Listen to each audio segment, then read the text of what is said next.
Hello, everyone. My name is Hari G. Darcy, and today we are going to have a fun little conversation about transitioning toward modern day screen based connection. If you are new here to Hari's Helping Hands, welcome, welcome. Good morning, good afternoon, good evening, or good night. If you've been with Hari's Helping Hands, then welcome back. I'm glad that you're joining us, or you managed to set aside 10, 15, 20 minutes of your time today just to hear what we have to say. So let's go ahead and jump straight into the beautiful conversation I have for y'all. Whoop, whoop. Digital communication has changed not just how people stay in touch, but how they understand one another. Texting, messaging apps, and social platforms now carry the weight of everyday relationships. They make connection easier and more constant, yet they also reshape the emotional tone of conversations. When interactions move from in person to on screen, people lose many of the cues that help them read intention, express vulnerability, and build trust. As more relational life happens online, emotional safety becomes a central concern. People want to feel understood and supported, even when the conversation is happening through a few lines of text. But digital spaces often strip away the grounding signals that help individuals feel secure in their relationships. This section looks at how emotional safety develops, how digital communication disrupts it, and why these shifts matter for modern connection. So, there you go. Let's dive in even further. Part 1. How digital communication reshapes emotional connection. Digital communication removes many of the natural signals that help people feel connected. Without facial expressions or vocal tone, messages can feel flat or uncertain. For example, a simple "okay" or "gotcha" in a text message can be interpreted as agreement, irritation, or emotional withdrawal. These gaps create room for assumptions that could not occur in face-to-face conversations. I am guilty of this, not being the okay person, but misinterpreting the other person's okay. Especially if the other person, they're not naturally a conversational type anyway. The only thing that kind of irks my soul is, okay, for example,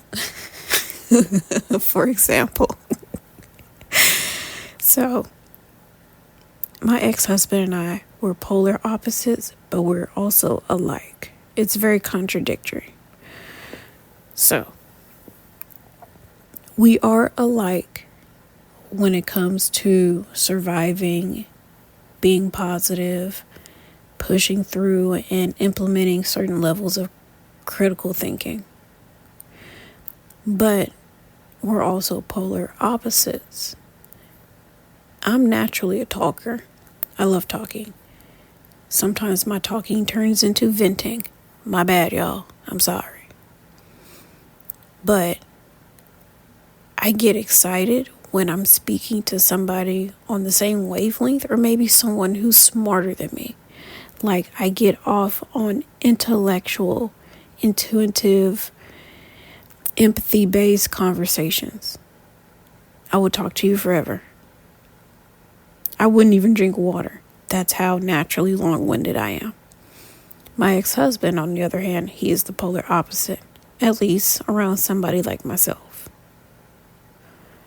Now, I have seen him very long-winded before, when it was just him and I one-on-one.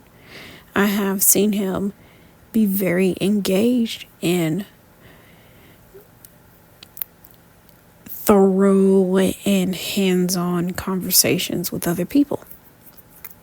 Whether if he was live streaming or transacting business or actually spending that intimate time with other people than having intimate time with me, conversation-wise. Anything else outside of that, that's between him and God. I can care less. Anyway,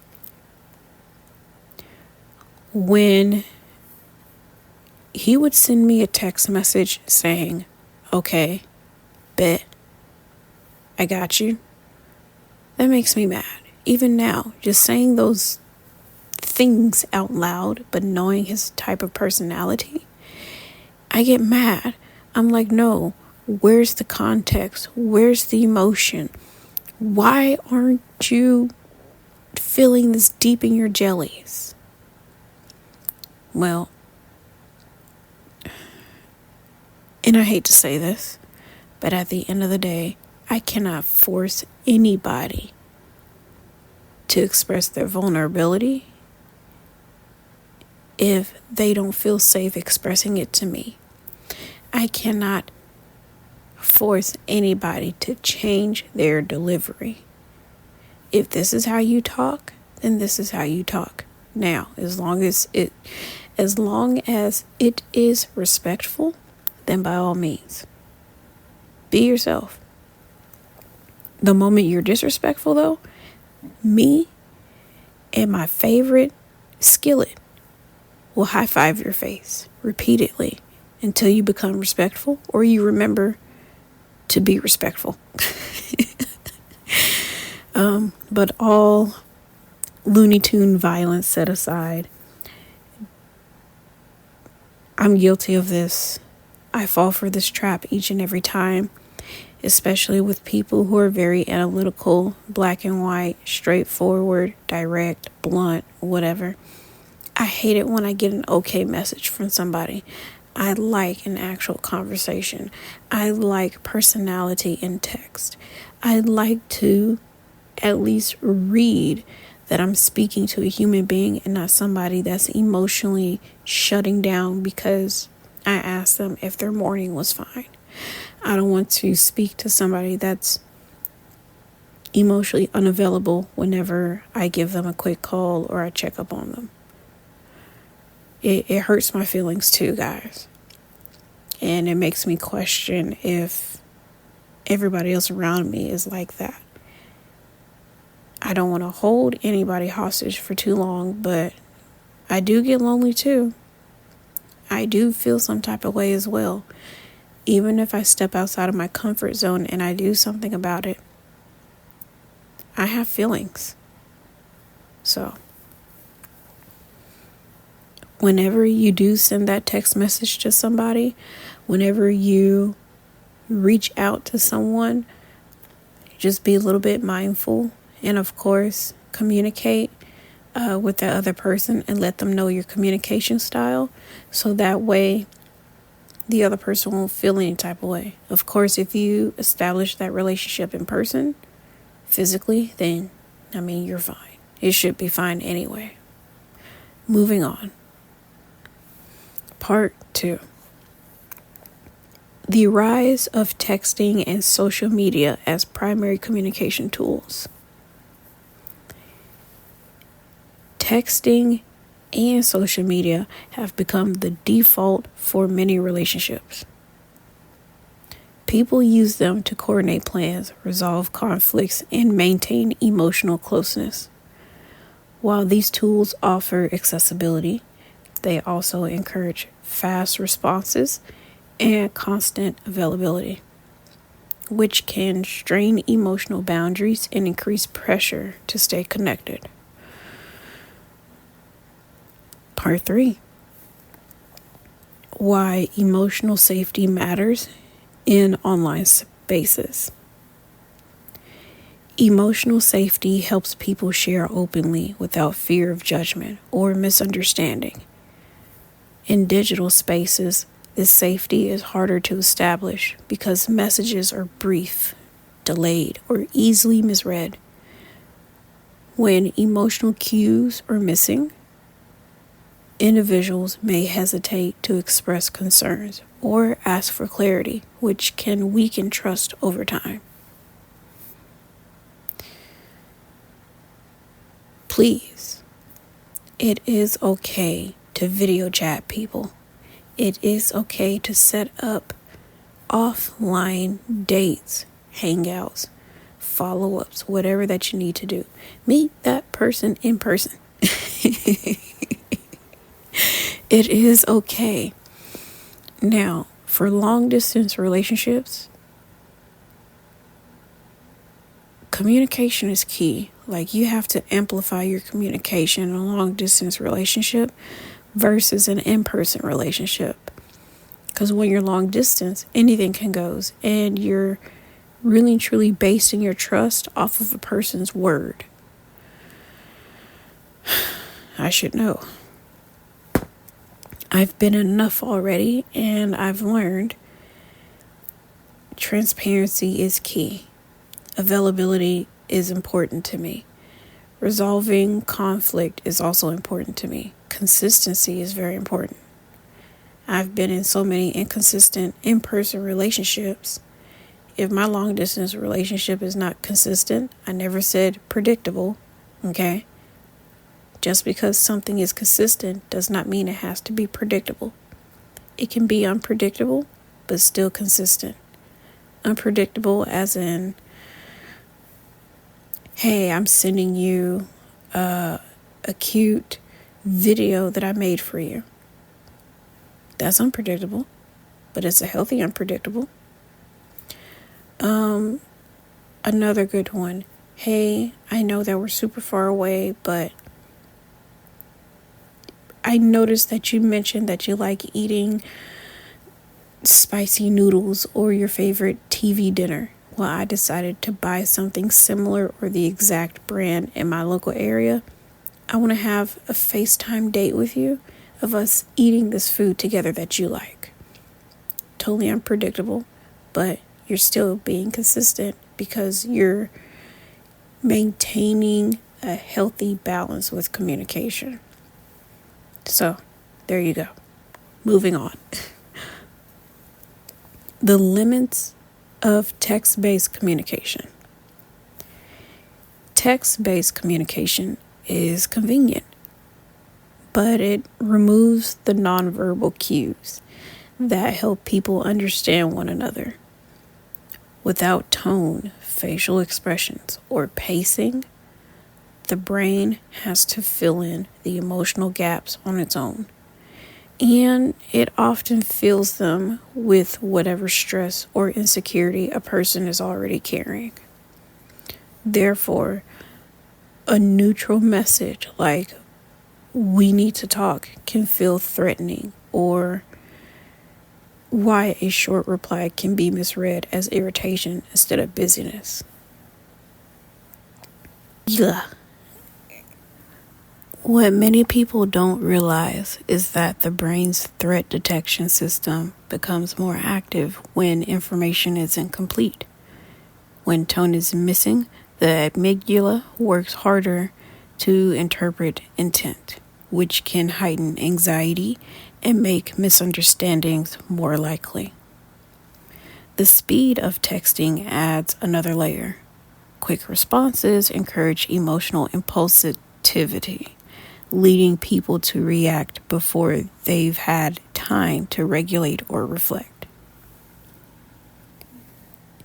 These limitations can shape how people express themselves and interpret others. Delayed replies can create emotional uncertainty. Fast replies can feel shallow, and attempts at validation can close their weight without vocal warmth or presence. Even supportive messages like, I get it. I know what you mean. If you know, you know, can land as dismissive depending on the reader's emotional state. Because texting blurs the line between validation and agreement, people sometimes hold back from acknowledging someone's feelings at all. They worry that saying, "I hear you," would be interpreted as taking sides. These small disconnects add up, making digital conversations feel more fragile than in-person ones. Understanding these limits help people slow down, clarify intent, and communicate in ways that protect emotional safety when tone and body cues aren't available. Honestly, my overall advice with this post would be, you make time for what you want to make time for. I make time for people who makes time for me. And I totally understand if we're all busy. I don't expect people to not be busy so they can spend a full 24 hours with me. Actually, I've almost spent a full 24 hours with somebody before on the phone. He was very sweet. Still is very sweet, actually. I wish we did spend 24 hours on the phone, but he's the only man that I've allowed in my personal space in such way. Ooh, that sounded like a mud mouth sentence. Excuse me, guys. I have allowed this man in my personal life in such a way where we've spent almost 24 hours together on the phone. No hang-ups, no disconnects, no dropped calls, no nothing. And I will honestly say that still we make time for what we want to make time for. And it felt very wonderful spending time with him the way that we did, or the way that I did. It felt great that he and I actually talked for that long, because it felt more connecting than anything. Of course, we all need a break sometimes and we need to be by ourselves, but I would not mind being on the phone with him for 10 plus hours a day, every day, because it felt like we were close, even though we were a couple of states away. I loved every moment of that. I still do. And I doubt I'll find that type of connection with anybody else, especially, in a long distance relationship. So when I read through this post and I really break down how media and technology is affecting the way that we love each other, we connect with one another, or even just something as simple as we touch bases with each other, it makes a very huge difference versus being in person. I mean, look at it. In the 60s and 70s, we didn't really have cell phones and social media and things like that. Now, here it is. We're almost done in the 2020s. Well, the 20s. Like, it's crazy just how we're so connected with each other, to the point where I sneeze wrong and an ad on YouTube or an ad on Paramount Plus will pop up and say, "Oh, you have cold and flu? Get this product." Like, no, let me just sneeze in my room. Let me be comfortable in my room. Let me be myself in my room. If I want to smell my dirty socks, let me smell my dirty socks. Don't send me a Tide ad on my TV or on my phone. Same thing with people. When we go so long without talking to one another, our minds kick it up into like 20th gear. Not too long ago, yes, I cut ties with my ex-husband, but I was so revved up. I was already sitting on loose ends with how not only we ended the relationship, but so many layers of unresolved issues between one another. Like, all I wanted was just to co-parent with this man. I did have in my headspace that he and I would be the perfect co-parenting individuals ever. Like, during the summer times or breaks, him and the kids would be chilling down in Louisiana. And then when the school year starts, I trust him enough that he will bring all of the kids back so they can go to school. And I stress it like that because when you're dealing with with the parent that's inconsistent, or just anybody that's inconsistent, you want to emphasize, I need all of my kids back. You don't pick and choose who you want to come back. I need everybody. So that's just me being crazy, y'all. Don't go crazy on me, please. But it's true. Parents do this all the time. Like, parents who are just trying to co-parent, unfortunately, you really don't know who's who until they start pulling that petty power control. And I mean, it's petty. Like, I've always envisioned us between me and my ex-husband where if we don't get along together as a couple, cool. I'll respect you as a human being as long as you respect me as a human being. I'll give you your kudos as a parent as long as you give me my kudos as a parent. I'll split the time in half. The kids will be with you during the summer times and probably some of the warmer holidays. And then during the school year and cooler holidays, the kids are with me because they're closer to the school that they are attending. We keep this up for 18 years, probably 18 plus years, depending on if the kids want to stay with you, stay with me, stay with both, then by all means. Because now I'm not focused on the relationship with us. I'm focusing on maintaining a healthy relationship with these kids while still being respectful to you. But technology got into my head very bad. It was to the point where all he sent was a simple message and I just popped off. I didn't call him out of his name. I just pulled up the pains that's been hurting me for years. And I used them as daggers and was like, boom, boom, boom. You hurt me here. You hurt me there. You hurt us here and there. I don't trust you anymore. I can't trust you. I'm sorry. I gotta cut ties with you. I can't keep doing this anymore. And I kid you not, the biggest thing that caused this snowball to tumble, to roll down the mountain with such accelerated force was because of me expressing my vulnerability. And I'm questioning, are you still available to hold space for me? Because if not, then we should not be on the phone. We should not be texting.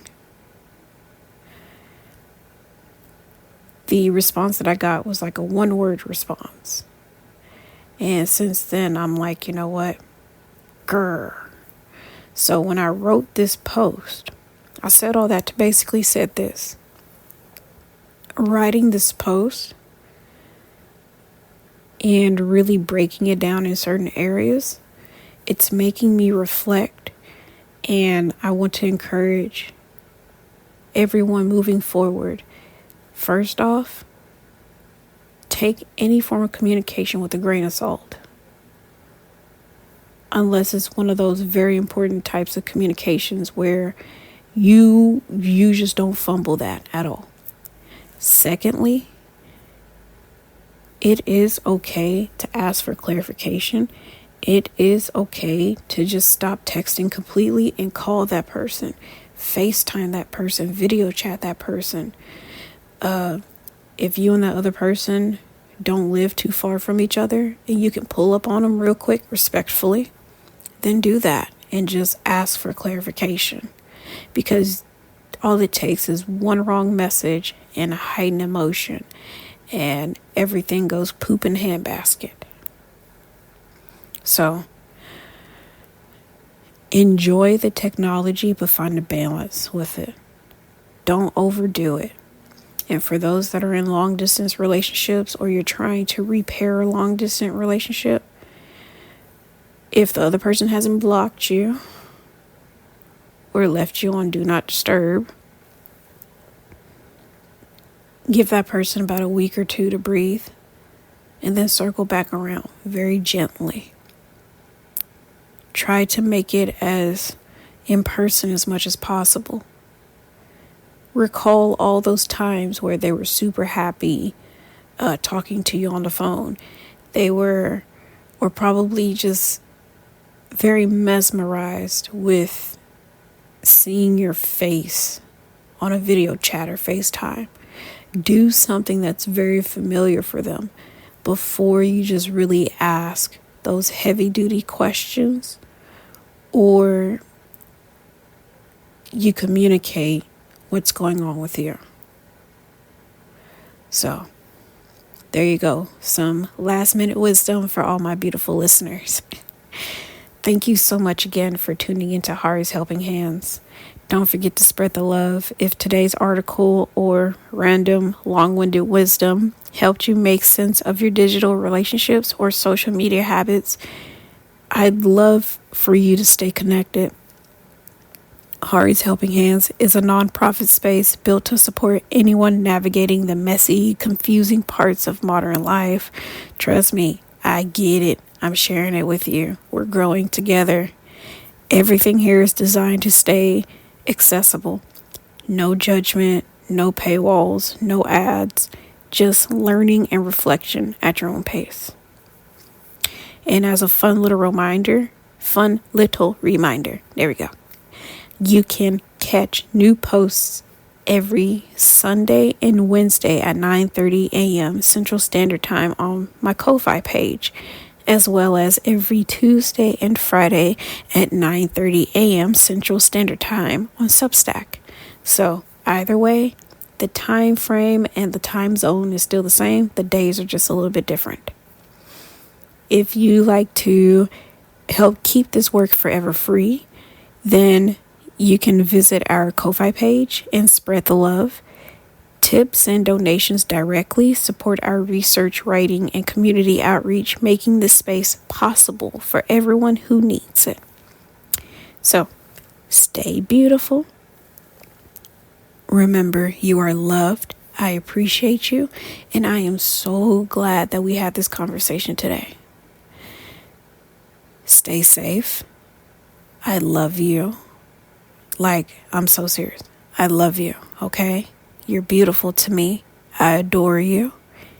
And we'll talk again next time.